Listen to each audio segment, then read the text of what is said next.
Welcome my dear students. आज के video lecture में हम क्लास 10th कंटिन्यू करेंगे। क्लास 10th के चैप्टर 4 की एक्सरसाइज 4.3 मैं आपको अपनी लास्ट वीडियोस में कंप्लीट करा चुकी हूँ, बट मैंने देखा कि हमारे एक दो एग्जाम्पल्स अभी रह गए हैं और वो बड़े इंपॉर्टेंट एग्जाम्पल्स हैं, तो अभी हम उन एग्जाम्पल्स को करेंगे बेटा जी। तो एग्जाम्पल नंबर 11 ये अब हम करने जा रहे हैं ऑफ क्वाड्रेटिक इक्वेशन। तो I will now read the statement. Find two consecutive odd positive integers. Find two consecutive means जो continuous लगातार आए एक के बाद एक, जैसे 3 के बाद 5 आ रहा है, 5 के बाद 7 आ रहा है, 7 से अगला odd नंबर 9 आ रहा है। Positive integers sum of whose squares is 290, जिन नंबरों के स्क्वेयर्स का सम 290 हो।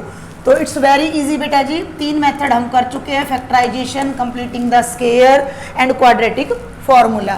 सबसे पहले तो हमने वो 2 कंसेक्यूटिव ओड इंटीजर्स लेने हैं। तो let 2 positive consecutive odd integers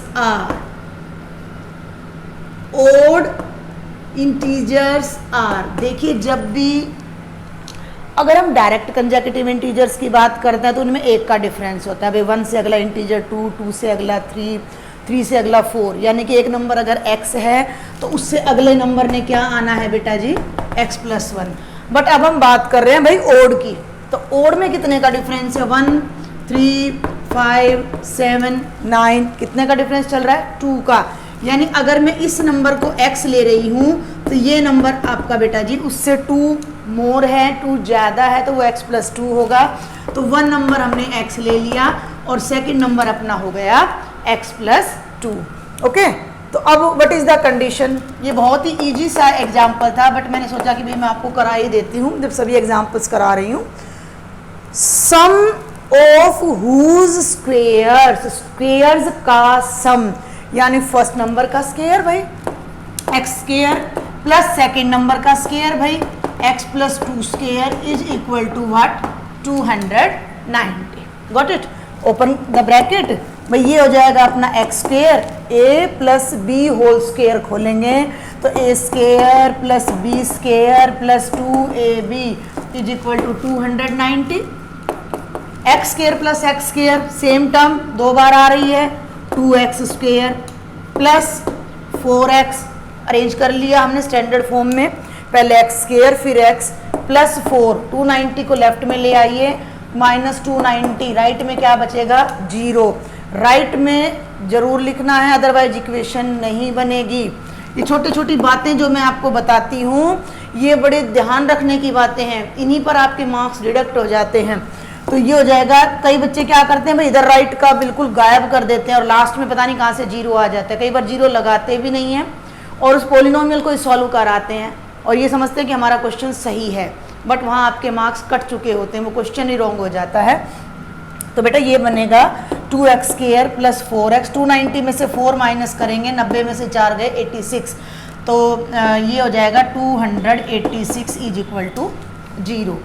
तीनों ही कोफिशिएंट इवन है, 2 से डिवाइड हो जाएंगे, तो हम इसे ऐसे भी लिख सकते हैं, 2 से डिवाइड करके बेटा x² प्लस 2x, 2 1 जा 2, 2 4 जा 8, 2 3 जा 6 इज इक्वल टू 0। अब ये हमने ध्यान देना है कि ये हमारी क्वाड्रेटिक इक्वेशन बन गई है और इसके हमने ऐसे फैक्टर करने हैं जिनका सम या डिफरेंस 2 आए। सम तो 2 आ नहीं सकता, क्योंकि जिन 2 नंबरों का सम 2 आएगा वो बड़े लार्ज होंगे। पॉजिटिव की बात कर रही हूँ मैं, तो उनमें से एक पॉजिटिव होना है, एक नेगेटिव होना है, और उनकी जो प्रोडक्ट है वो 143 आनी चाहिए। तो भाई 143 ये 2 की टेबल में भी नहीं आ रहा, 3 में भी नहीं आ रहा, 7 में भी नहीं आ रहा, तो क्यों ना हम इसे डायरेक्ट अपना क्वाड्रेटिक फॉर्मूला से कर दें।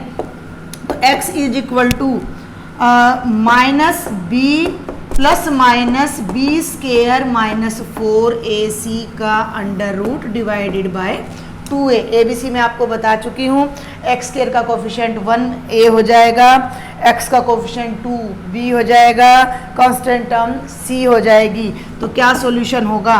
-2 plus minus under root of b square यानी 2 का स्केयर यानी 4 और माइनस 4 इंटू ए की वैल्यू बेटा 1 है और सी की वैल्यू माइनस 143 है, तो इसे हम यहाँ लगा देंगे और डिवाइडेड बाय 2।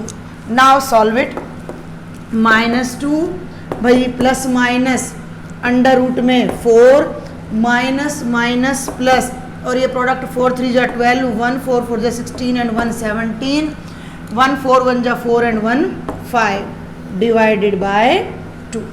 ओके, ये बन जाएगा 576 और 576 का जो अंडर रूट है वो 28 हो जाता है भाई, नहीं सॉरी 24 हो जाता है, तो ये 576 बनेगा। हम लिख लेते हैं चलो इसको एक बार, और ये बनेगा भाई 24। 576 का जो अंडर रूट है वो 24 बनेगा, तो -2 प्लस माइनस 24 डिवाइडेड बाय 2। इन दोनों से अब हमारा सॉल्यूशन आएगा, तो ये मैं यहाँ पर आपको सॉल्व करके देती हूँ कि x is equal to -2 plus 24 by 2। Okay, अब ये देखिए मुझे फैक्टर भी थोड़ा ध्यान आ गया, 11 एंड 13 बनेंगे इसके फैक्टर, 11 एंड 13। तो ये कई बार हो जाता है भी नहीं ध्यान आता, इसीलिए आपको ये क्वाड्रेटिक फार्मूला दिया गया है, तो बोथ आर करेक्ट। तो ये x की वैल्यू आ जाएगी 22 बाय 2 एंड -26 बाय 2। ध्यान देंगे इससे आगे एक वैल्यू 11 आई है और एक वैल्यू -13 आई है। अब ध्यान दें कि पॉजिटिव इंटीजर, पॉजिटिव में तो x की वैल्यू जो नेगेटिव आई है बेटा वो हमने नहीं लेनी है, उसे हमने कैंसिल कर देना है। तो आप यहाँ लिखेंगे but x is given positive. Okay, तो x can not be equal to -13, तो x की एक वैल्यू आ गई 11, यानी जो पहला ओड इंटीजर है वो अपना आ गया 11 एंड सेकंड ओड इंटीजर अपना क्या हो जाएगा बच्चे, वो हो जाएगा 11 प्लस 2 दैट इज 13। तो 11 और 13 ये दोनों हमारे आंसर आएंगे। ये ऐसे कंसेक्यूटिव इंटीजर हैं जिनके स्केयर का सम 290 है। आप करके भी देख सकते हो। कैसे करोगे भाई, 11 का स्केयर क्या होता है बेटा जी 121, 13 का स्क्वायर क्या होता है बेटा 169, दोनों का सम करो आ गया 290।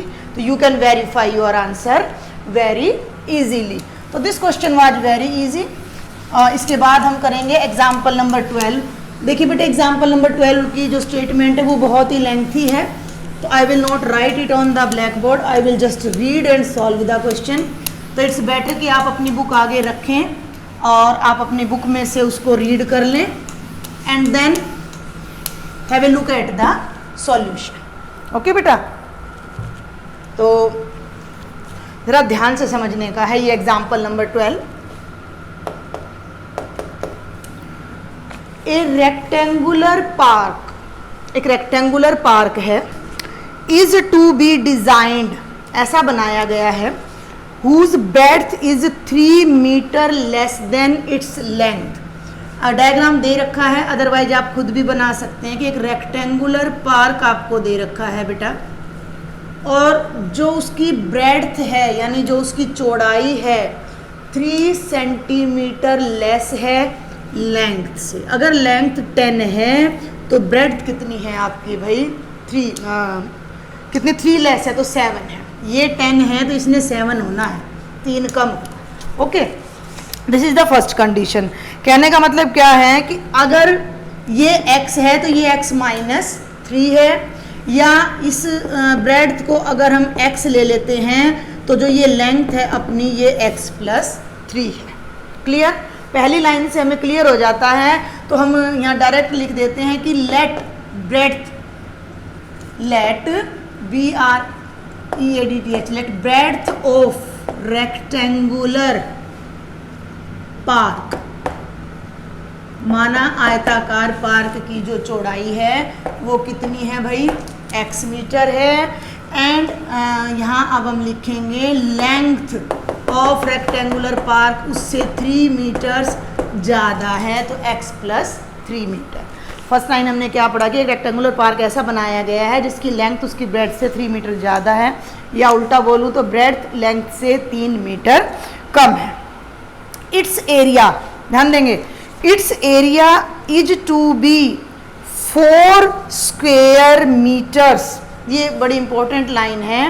It's area is to be, चलिए मैं थोड़ा लिखती हूँ, its area is to be 4 square metre, ध्यान देंगे मेरी बात पर, more than the area of park, more than the area, ध्यान देंगे, ऑफ पार्क, एक और पार्क है भाई, कैसा, that has already been made in the shape of an isosceles triangle.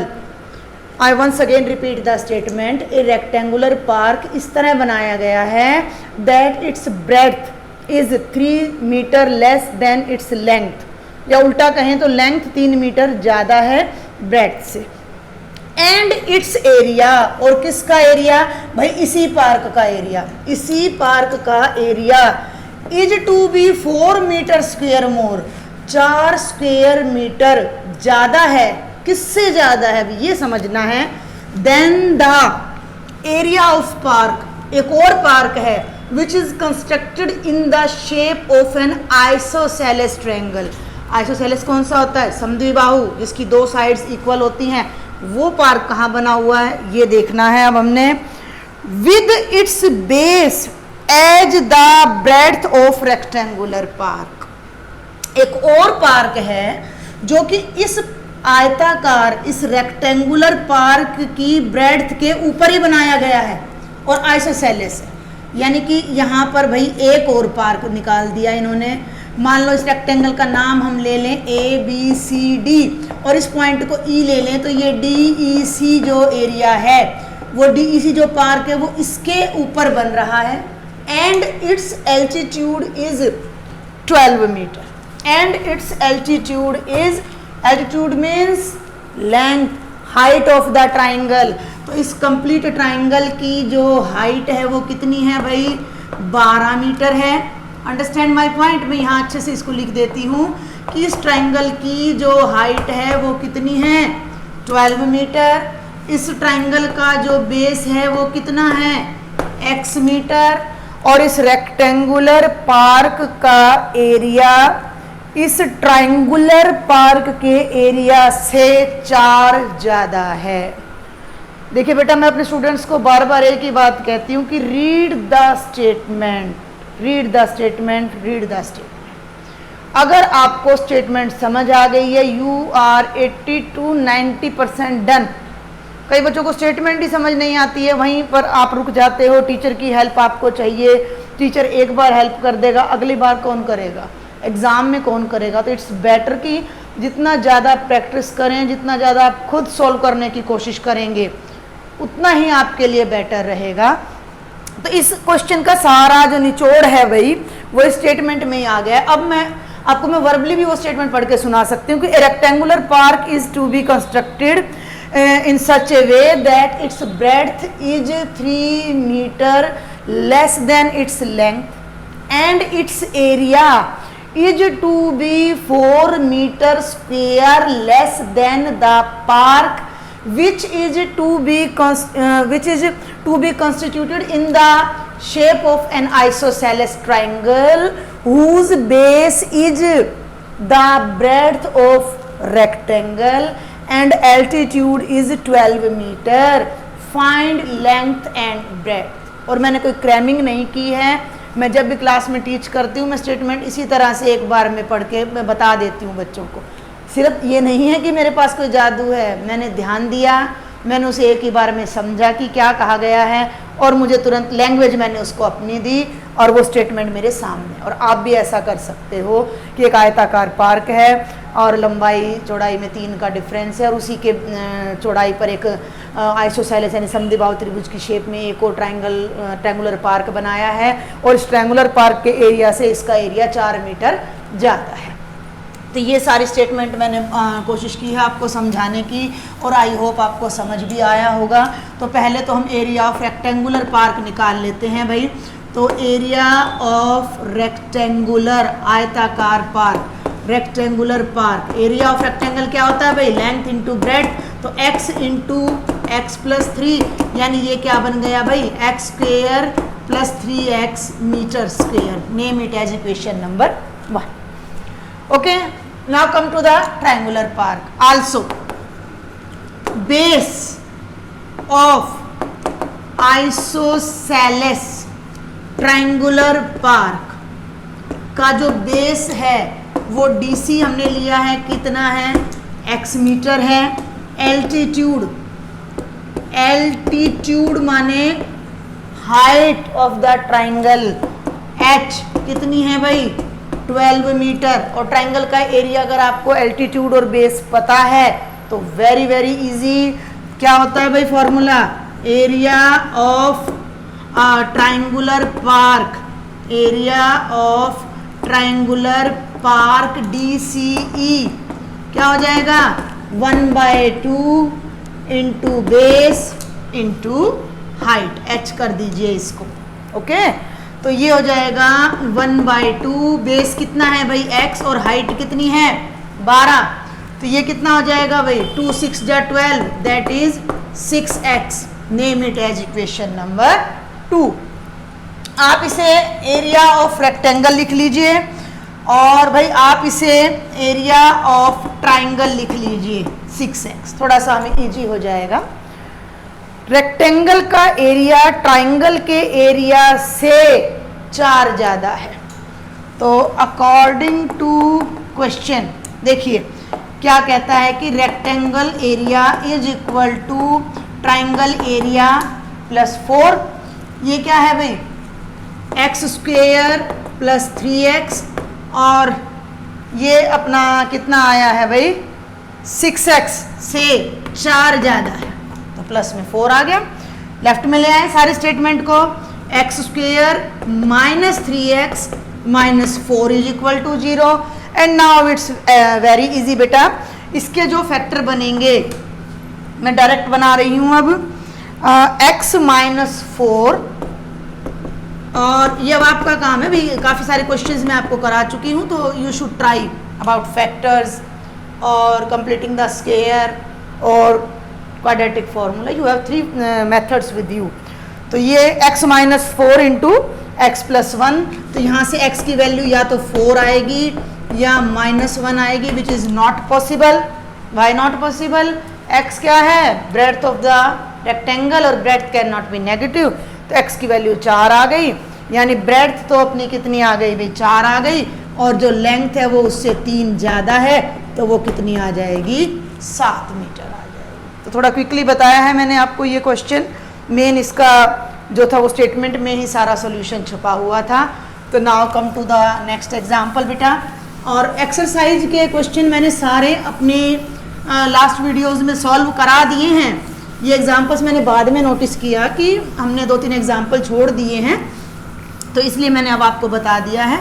तो जो स्टूडेंट्स आज ही इस लेक्चर को देख रहे हों तो मैं उन्हें बता दूं कि मेरे जो क्वेश्चन हैं एक्सरसाइज 4.3 के, वो मैंने ऑलरेडी सॉल्व करके अपना वीडियो अपलोड किया हुआ है यूट्यूब पर, तो आप वहाँ से उसे प्लीज़ देखें। तो बेटा जी अब हमारा है 13th और 14th, we are left with 2 more examples. तो एग्जाम्पल नंबर 13 भी मैं आपको ज़्यादा टाइम नहीं लूँगी, क्विकली कराऊँगी। Find the roots of following quadratic equations if they exist using the quadratic formula. देखिए अब जो मैं ये 13th क्वेश्चन आपको कराने जा रही हूँ, इसमें मैं आपको 2-3 बातें बताऊँगी, और वही आपकी 4.4 एक्सरसाइज में भी यूज़ होने वाली हैं, और पहले भी मैं ये बातें आपको बता चुकी हूँ। तो हमें क्वाड्रेटिक इक्वेशन दे रखी है बेटा 3x² minus 5x plus 2 is equal to 0 को हमने सॉल्व करना है। अगर इसका सॉल्यूशन लाई करता है तो, एग्जिस्ट करता है तो, कई बार सॉल्यूशन एग्जिस्ट भी नहीं करता। तो कंपेयरिंग इक्वेशन नंबर 1 कहाँ है, इसको नाम दे दो 1 with a x square plus b x plus c is equal to 0। X square के साथ जो है बेटा वो ए है, तो ए अपना हो गया 3, एक्स का जो कोफिशिएंट है वो b -5 और c 2। अब मैंने आपको बताया था क्वाड्रेटिक फॉर्मूला, अभी मैंने लास्ट क्वेश्चन में भी यूज़ किया है। तो उससे पहले मैंने आपको बताया था डिस्क्रिमिनेंट विविक्तर d, पहले हमने d को चेक करना है, d पे ही हमारा सॉल्यूशन बेस है। तो d हो गया भाई अपना b स्क्वायर -4ac, चेक करें, -5 का स्क्वायर -4, a का मतलब भाई 3 और c का मतलब 2, दैट इज 25 -4 3 जा 12 2 जा 24, और ये कितना आ रहा है 1 आ रहा है, और ये ग्रेटर देन 0 है। मैं एक बार यहाँ समरी लिख भी देती हूँ जो आपको 4.4 में भी काम आएगी। और वो पहली चीज़ क्या है कि अगर d यानी b स्क्वायर -4ac 0 से बड़ा है तो हमारी क्वाड्रेटिक इक्वेशन के दो distinct equation has two distinct माने बेटा जी अलग अलग रूट्स या सॉल्यूशंस, इक्वेशन के दो अलग अलग सॉल्यूशन आएंगे। Real, two distinct real roots I will write. Number 2 आपका क्या है कि अगर d इक्वल टू 0 है तो 2 इक्वल रूट्स आएंगे इक्वेशन के, 2 equal real roots, okay. And third condition क्या है कि अगर आपका d लेस देन 0 है then no real root possible, no real root exist. ये बातें मैं अपने लास्ट वीडियोस में भी बता चुकी हूँ, अब फिर बता रही हूँ, 4.4 में फिर बताऊँगी मैं आपको। तो d ग्रेटर देन 1 आ गया है, इट मीन्स हम क्या कहेंगे कि roots of equation number 1 are real and distinct, अलग अलग होंगे, और उन्हें अब हम किससे निकाल लेंगे, क्वाड्रेटिक फार्मूला से। तो x हमारा क्या था भाई -b plus -b square -4ac का under root whole term divided by 2a। देखिए यहाँ मैं एक छोटी सी बात बताऊंगी, कई बच्चे क्या करते हैं, और ये एक नहीं, मैंने हर सेशन में मैंने देखा है, बच्चे ऐसे लिख देते हैं, ये जो 2a है ना इसके नीचे शो कर देते हैं, यहाँ कर देते हैं, ये जो साइन है इस बार को ना, इस डंडे को ये इतना कर देते हैं, जबकि होता क्या है कि इन दोनों का जो एडिशन या सब्ट्रैक्शन आता है उस कंप्लीट के नीचे 2a आना है बेटा। तो ये चीज़ आपने ध्यान रखनी है कि ये यहाँ तक कंप्लीट है, ओके। ये गलती आपने बिल्कुल भी नहीं करनी है। तो -b -5 है, तो एक माइनस बाहर था, एक b पे था, प्लस -b स्क्वायर -4ac कितना आया है 1 का अंडर रूट 2a कितना है भाई 3, तो 2 को 3 से कर दीजिए मल्टीप्लाई, माइनस माइनस क्या हो गया बेटा प्लस, 5 प्लस -1/6।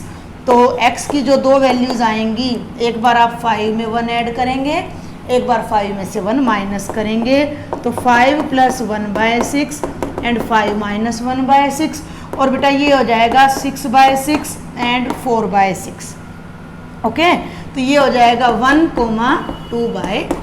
तो ये अपनी दो वैल्यूज़ आ जाएंगी। इसी तरह का इसका सेकंड पार्ट है which I will not solve. Third part मैं आपको बता देती हूँ, उसमें अंडर रूट आया हुआ है। तो these are very easy questions.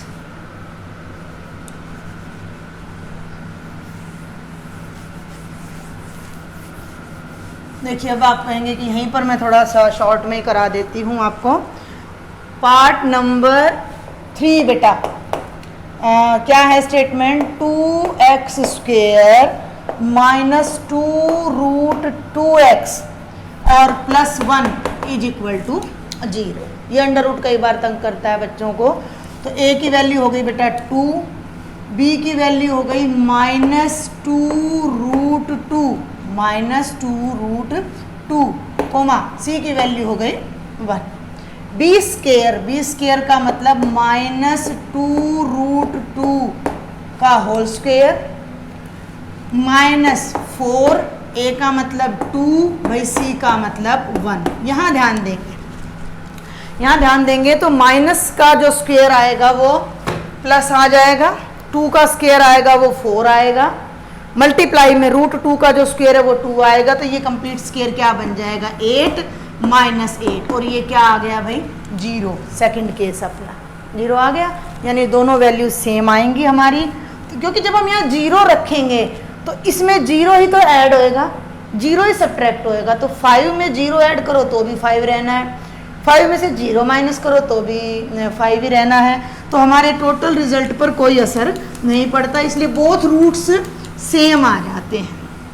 Okay, तो ये बन जाएगा माइनस ब्रैकेट में b की वैल्यू फिर नेगेटिव है 2√2 प्लस माइनस 0 का अंडर रूट करेंगे 0 आ जाएगा, मैंने डायरेक्ट कर दिया है, और 2a का मतलब 2 है तो 2 इंटू 2, तो ये माइनस माइनस हो गया प्लस 2√2 प्लस माइनस 0/4, ये 0 को गायब मत करिएगा, कैसे लिखेंगे 2√2 प्लस 0/4 एंड 2√2 माइनस 0/4, ऐसे करना है इसको, तो ये हो जाएगा 2√2/4 एंड 2√2/4, 2 2 जा 4, 2 2 जा 4, काटना चाहे तो काट दे, 1/√2 आ जाएगा, अदरवाइज √2/√2 भी आप इसको लिख सकते हैं।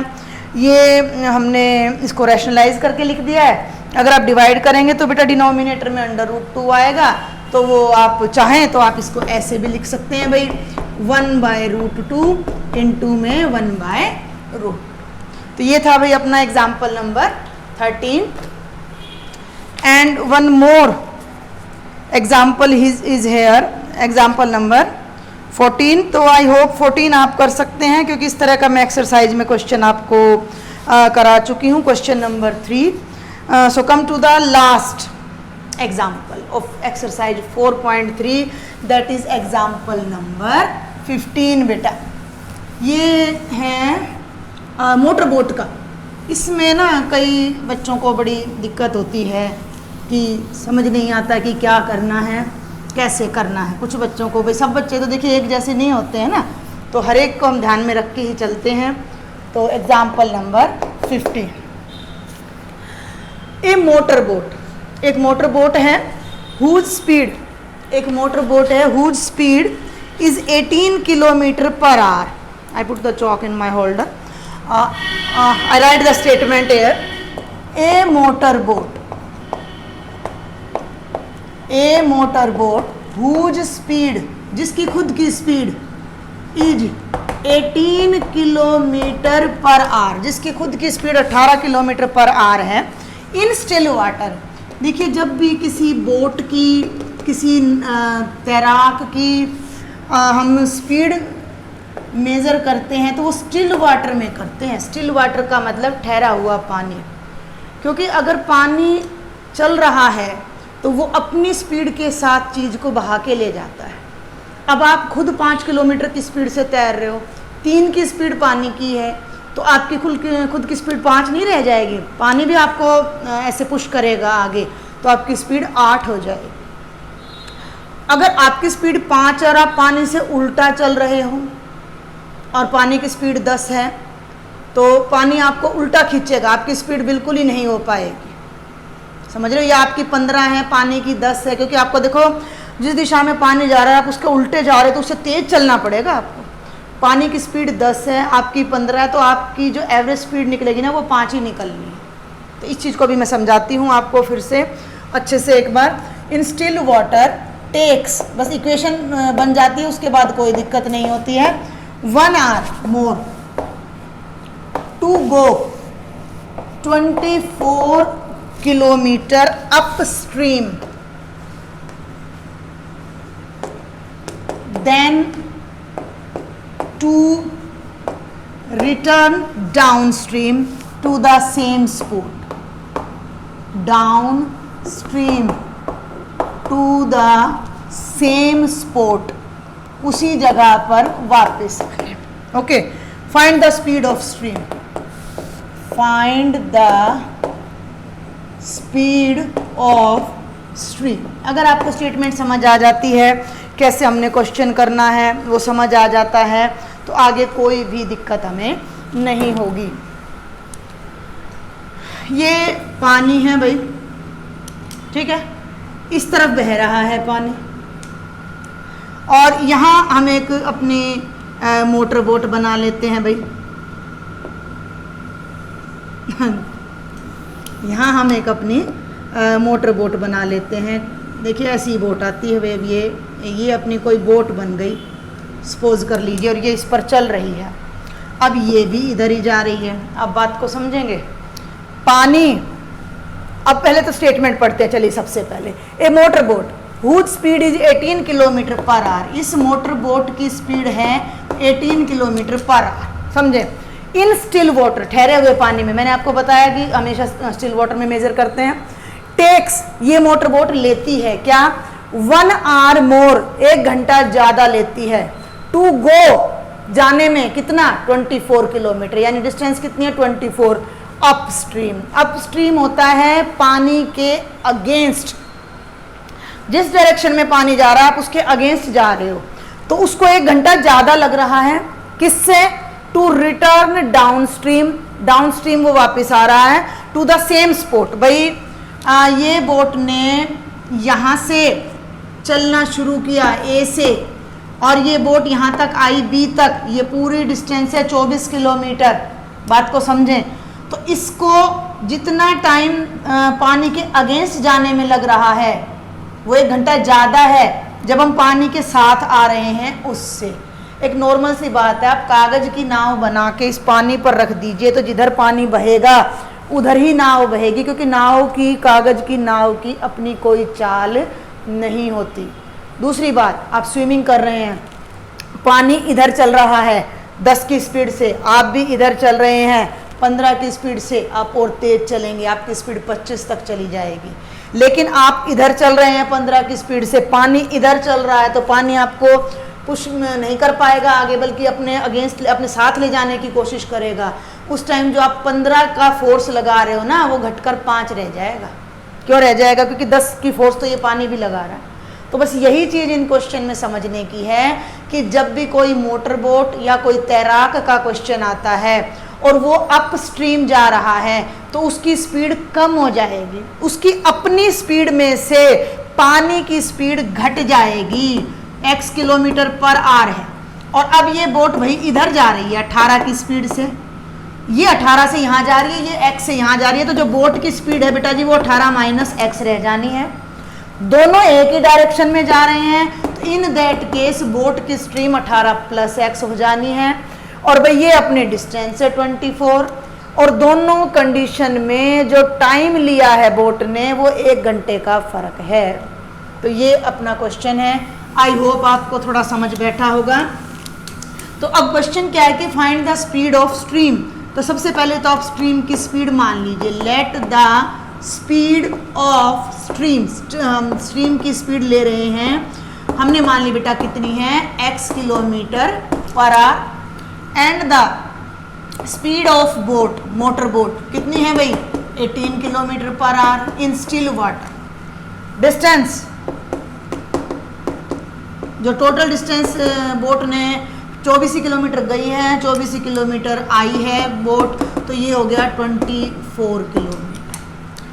अब हमने स्पीड लेनी है अपस्ट्रीम एंड डाउनस्ट्रीम। ओके, तो अब हम लेते हैं upstream, upstream speed of boat. Upstream means जब बोट पानी के अगेंस्ट जा रही है, तो 18 minus x kilometre per our. Okay, down stream या अपस्ट्रीम टाइम निकाल लीजिए एक बार में आप। डाउन स्ट्रीम माने जब बोट पानी के साथ जा रही है तो पानी भी अपनी स्पीड उसमें ऐड कर देगा कि भाई चलो जल्दी से, भाई आपकी स्पीड और बढ़ जाएगी उसमें।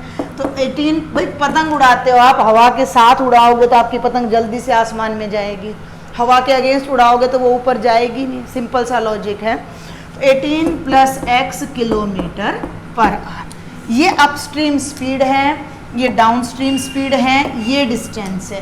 टाइम टेकन अपस्ट्रीम, अब ध्यान देंगे, time taken upstream, time taken by boat in upstream, तो t1 मान लिया हमने।